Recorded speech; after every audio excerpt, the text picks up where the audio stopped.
Ever since their commercial introduction in the 1970s, video games have been a cornerstone of the entertainment industry. The introduction of Computer Space by Netting Associates, along with Atari's Pong shortly after, opened the door for a new industry and hinted at the potential that technology could offer. As the years have passed, technology has advanced, graphic capabilities have been enhanced, and video games have blossomed into what now is a billion-dollar industry. While video games have changed the world, they do not come without their critics, specifically parents of children that play these games. Pew Research Center reported that 72% of teens aged 12 to 17 play video games. There is a common stigma that video games are unproductive, damaging to our brains, and can lead to violence and addiction. This stigma has prompted research into the effects games have upon younger people, and as a result, can provide parents with more insight on how to govern their children's behavior.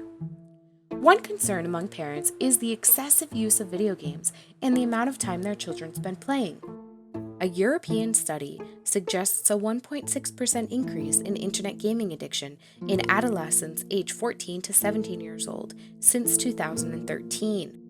But what causes internet gaming addiction? A study conducted on 263 male high school students in Seoul, South Korea, sought to investigate influences that contribute to the likelihood of addiction, measuring family relationships, aggression, and their overall commitment to their schooling.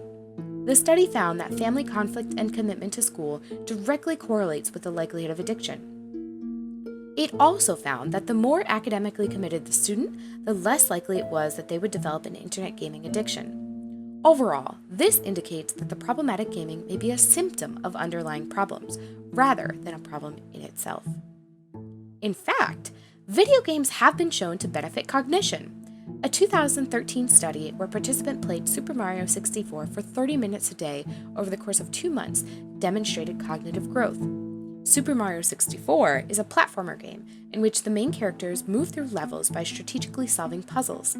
After the 2 months, participants had a much higher amount of gray matter, which helps process information in the brain in areas that manage memory, strategic planning, and fine motor skills of the hands.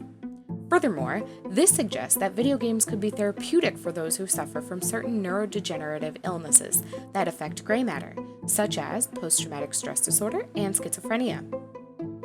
In addition to cognitive benefits, action video games have been shown to enhance optical perception.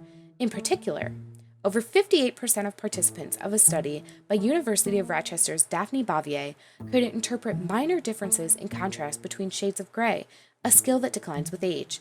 In addition, she also found that just after 30 hours of action video games, players showed a substantial increase in the spatial resolution of their vision, meaning they could see figures like those on an eye chart more clearly, even when other symbols crowded in.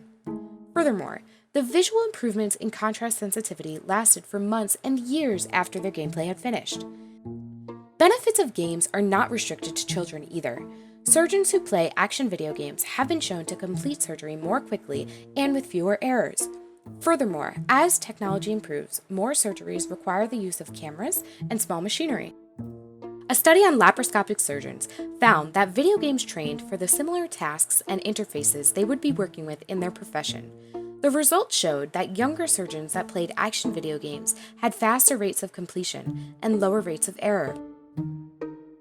Given that medical errors and complications are the 8th leading cause of death in the United States, video games are already benefiting the medical field.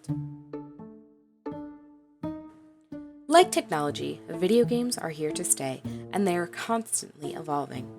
Gaming is a large and growing industry whose effects on children and young adults are still not fully understood. While it is understandable for parents to be concerned with the effects of gaming on them or their children when taken in excess, responsible gaming has been shown to benefit health and overall cognitive growth. As is often the case, the answer for healthy gaming habits lies in balance and moderation.